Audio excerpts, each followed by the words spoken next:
এসেও কিন্তু যে তাদের ভক্তদের থামাতে পারেনি।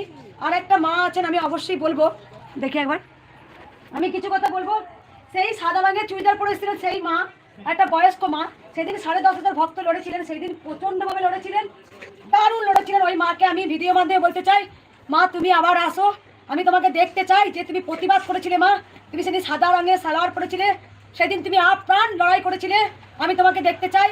আমি বলে দিই, আমি উকিলের মাধ্যমে সমস্ত প্রসেস বাই প্রসেস আমি আগাচ্ছি মা, মন্দিরটা আপ্রাণ চেষ্টা করছি। উইদাউট বিনা নোটিশে কখনো মন্দির ভাঙতে পারে না, মন্দির কারণ দেখাতে হবে যে মন্দির করা যাবে না। আজকে দেখো মন্দির আমি বলে দিই, আমি কিন্তু কাউকে বলিনি বা আমি বলিনি যে আজ থেকে মন্দির আমি খুলে দিয়েছি, মন্দিরে আপনারা আসবেন, আমি কাউকে কোনো ভিডিও দেখতে হবে না। কিন্তু তাতেও ভক্ত একবার দেখাই সামনে, কারণ ভক্তরা চাইছেন কৃষ্ণকালী মাকে, ভক্ত চাইছেন।